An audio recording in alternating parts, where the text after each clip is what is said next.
The Latino Community Foundation was a dream of Sheila Bogdanowicz and Elsa Holguin with the Rose Community Foundation, who got together and talked to us about how we could develop a foundation whereby we used leadership and resources to leverage the ability to increase and to improve the Latino community. It truly is an honor for the Latino Community Foundation of Colorado to receive the Alianza Award, because it's an award that recognizes the power of community alliances, of coalitions, of partnerships, and that really captures the spirit of the Latino Community Foundation. Well, I think that the message is that we need to support our community, and we need to help grow our community. We need to everyone needs to give back to the community. We might not recognize ourselves as philanthropists, but we are givers. If you've ever been to a Mexican wedding, you'll see the padrino del vestido, the padrino del pastel, de los zapatos. And so it's in our culture. We come together to support each other, to build our community, to build our family. I just want to thank Cllaro for this award. It's an honor to receive the Lina Archuleta Award. Lina was a great friend of mine and has been active in this community forever.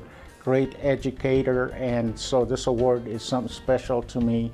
Well, I just want to say I was inspired by my mother, who was a very bright woman, had a second grade education, but could read and write and speak in English and Spanish, and was very aware of world events going on, and she's the one that inspired me to get involved in the political process. I also want to tell you that I'm very proud about the past and the things we've been able to accomplish, but I also want to tell you that I'm more excited about the future. We have a lot of young Latino legislators coming in, a lot of Latino professionals in many occupations. The numbers that we have in Colorado now are fantastic, and I just see a great future for our community. I was humbled to find out that I would be receiving the Roger Cisneros Poder Award. To me, the number one issue that is affecting our community is to be able to have access to economic opportunity and access to the American dream. And it's up to all of us to work together to take advantage of the great opportunity that we have in this country right now to really make a difference. As we know, our census numbers have increased dramatically, but that doesn't mean anything unless we are making sure that all of the children in the Latino community have access to a good education, that we're all working together to make sure to promote and work with each other and to get out and vote and make sure that our voices are heard. My mother was always very much into painting Spanish art, and she painted santos and was very much into the culture and so forth. And so from the time I was in about third grade, I studied ballet folklorico dancing as well as Spanish flamenco dancing. And I remember moving to Arvada, and we were one of the first Latino families that lived in Arvada. And so for the talent show every year, I was the only student who would get up and perform Spanish flamenco and Mexican folklorico dancing. But I think it was a part of our culture and our history in the state of Colorado that I cherish very, very much.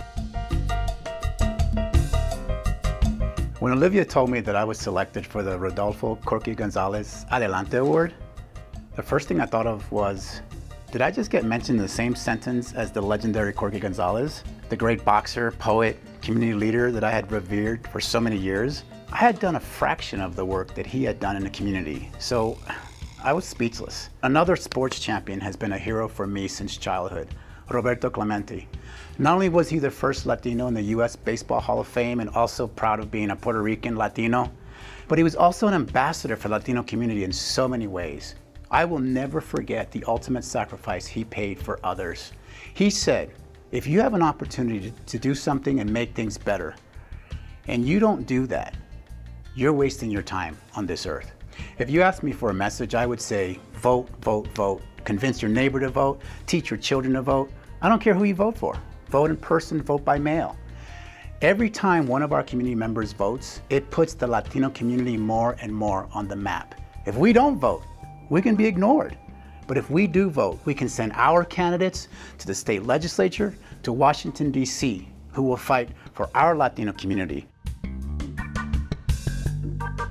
The work that I'm doing right now in the community is by far the hardest and most rewarding work I think I've ever done. In 2008, I helped found Poder PAC, a national PAC that raises money to support Latinas running for office across the country at all levels of government. And then I came on board to help found the Cllaro Latino Forum. And the goal there was to identify opportunities for Latinos to run for office, to recruit, train, and support Latinos running for office. And most recently, 6 other Latinas and myself founded American Dream, which supports Latino candidates running for office. The reason that I'm so passionate about this work is a lesson that my grandmother taught me. She served on City Council for 16 years. She was the first Latina president of the Denver City Council. And on her final day of City Council, she made a comment about it's important to be the first. We all must strive to break down barriers, to run for new office, to achieve higher goals.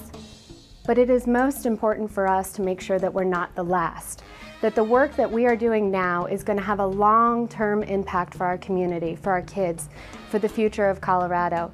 And we need to make sure that when we've succeeded, that we then turn around, open the door, and provide opportunity and access for future generations.